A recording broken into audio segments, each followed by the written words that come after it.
Bonjour, c'est Anne-Sandrine Di Girolamo au micro des Ondes de Limo, le podcast immobilier attentif et curieux.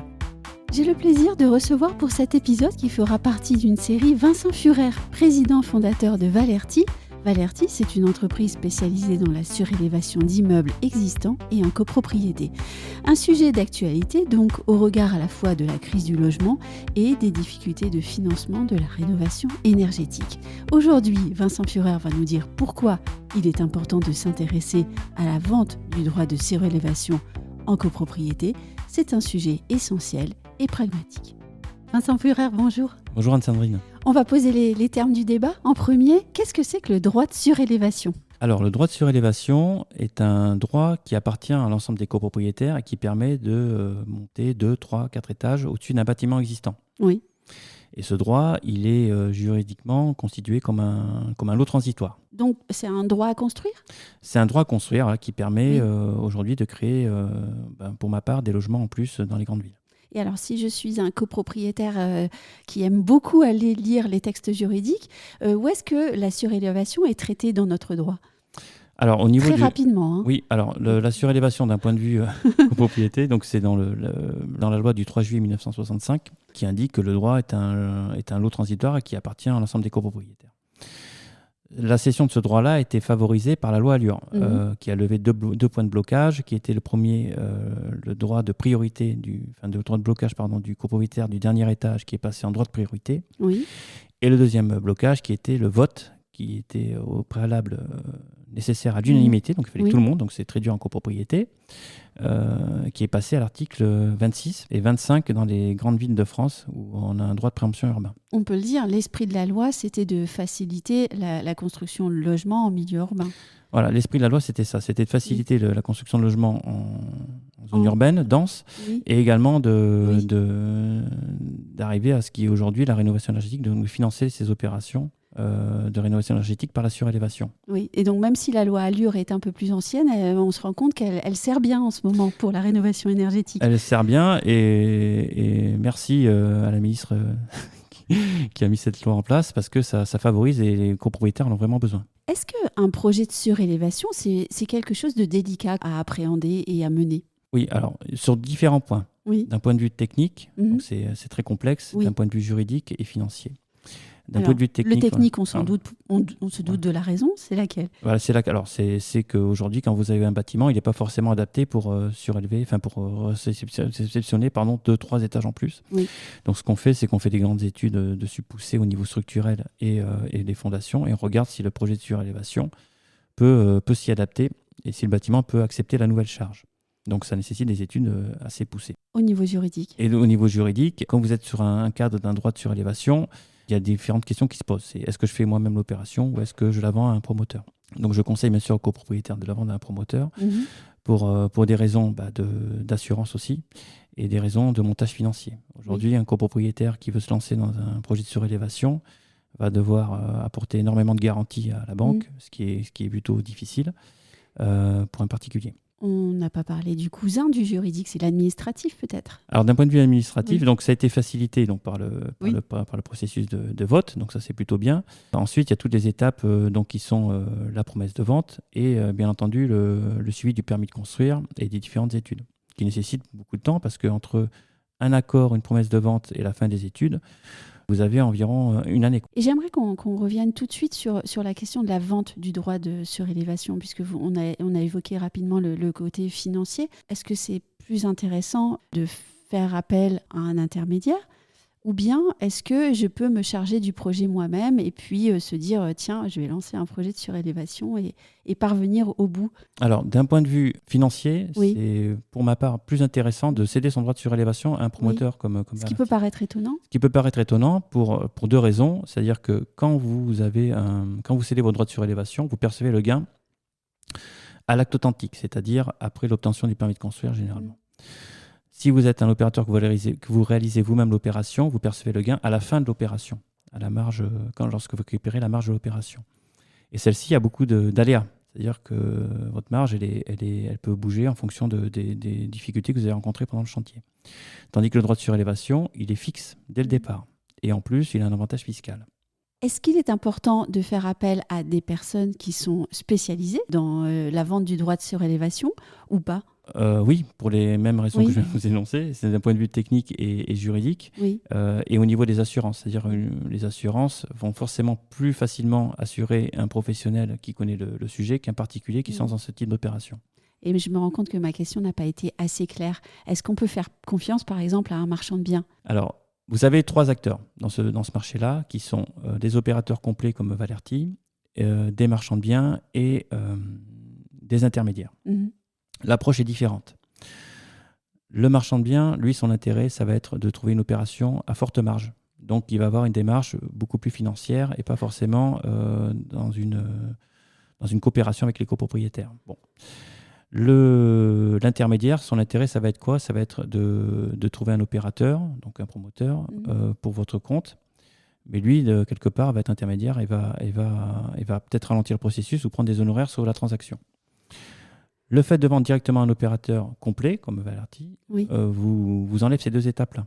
Et vous avez un sachant qui s'occupe du projet de A à Z. Et alors justement, ce projet de A à Z, à quoi ressemble-t-il ? Comment est-ce que vous, par exemple, vous allez mettre en œuvre un projet de surélévation, du début à la fin ? C'est ça. Alors les grandes étapes. Donc vous avez une étape déjà d'analyse, c'est-à-dire on voit le bâtiment, on fait une visite technique, on regarde si le bâtiment a les capacités physiques à recevoir la surélévation. Ensuite, on a une étude administrative, donc on regarde au niveau du PLU les règles d'urbanisme, quelle hauteur on peut mettre en plus sur le bâtiment. Une fois qu'on a déterminé ces 2 aspects-là, on peut déterminer valorisation. Donc on explique au copropriétaire combien vaut le droit de surélévation. Et on procède au vote, donc à l'Assemblée générale. Une fois qu'on a fait le vote, on peut signer une promesse de vente et on lance la phase permis de construire.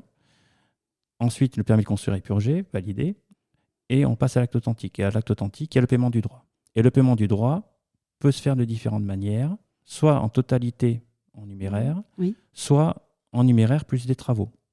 Donc, je vous donne un exemple. Un droit vaut 500 000 €.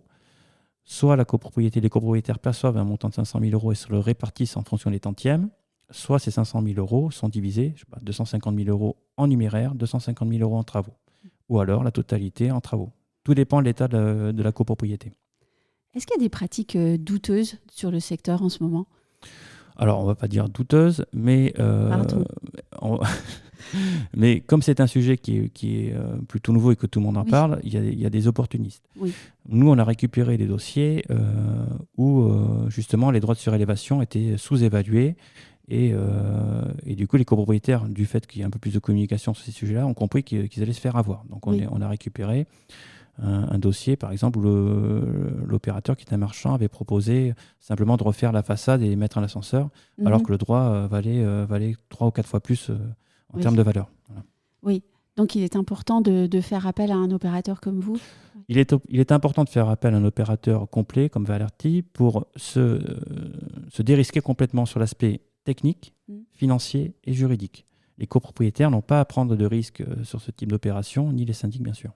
D'autant qu'on l'a évoqué tout à l'heure, mais il y a aussi des difficultés à chaque étape. Par exemple, sur le financement, ce n'est pas facile d'obtenir un financement, alors que vous allez gérer la question complètement.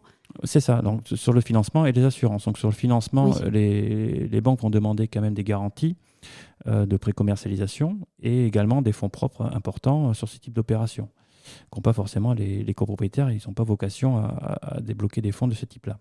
Et ensuite, au niveau des assurances, également, les assureurs vont voir le track record, comme on dit, ou la capacité de réaliser, et donc prennent pas de risques avec des particuliers, préfèrent s'adosser à des professionnels. On l'a dit tout au long de cet entretien déjà, mais j'aimerais reposer la question pour que vous puissiez y répondre de façon très claire et très rapide. Si j'ai bien compris, il n'est pas plus intéressant de faire soi-même ses travaux de surélévation plutôt que de vendre son droit de surélévation à un opérateur. C'est ça. En copropriété, pour moi, il est plus intéressant de céder son droit de surélévation que de réaliser soi-même son opération.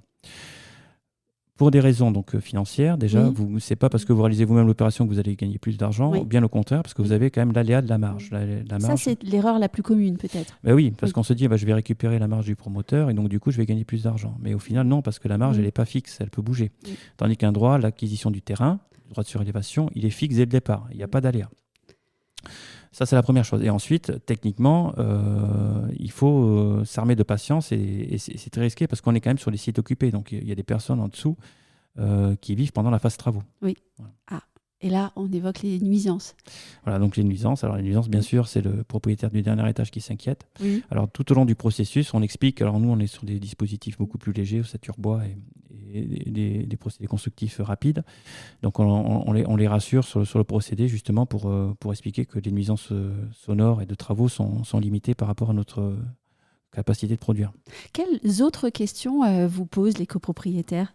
Ils me posent des questions sur comment ça se passe si vous faites faillite, s'il n'y a plus personne. Ah oui ?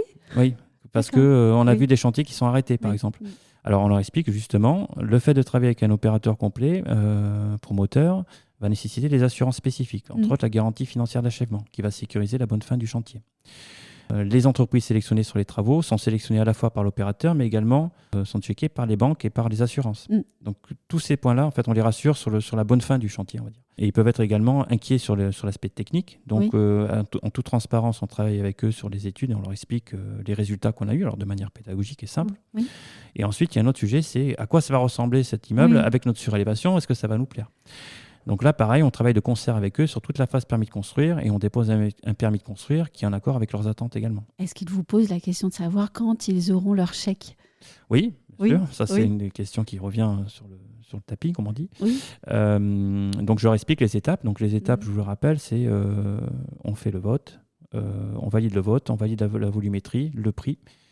Une fois qu'on a validé tout ça, on peut signer notre promesse de vente. On dépose le permis de construire, on travaille sur le permis de construire, on l'obtient. Et on a l'acte authentique. Et l'acte authentique, c'est là où on achète vraiment le droit et là où se fait le paiement. Donc, je leur explique les délais. Et généralement, entre l'accord de départ et l'acte authentique, il faut compter quasiment 1 an. On va terminer avec le meilleur, la question fiscale. Comment est-ce que le droit fiscal traite la surélévation ? Alors, le droit fiscal traite la surélévation avec bienveillance. Ça, c'est rare. Voilà, c'est rare. Pour la simple et bonne raison que sur les 3 derniers projets de loi de finances, la surélévation a été exonérée d'imposition sur la plus-value immobilière. En espérant que sur le prochain, ceci se fasse également. Je pense qu'ils l'ont fait pour plusieurs raisons. Déjà, pour favoriser ce type d'opération, pour répondre au manque de logements dans nos grandes villes.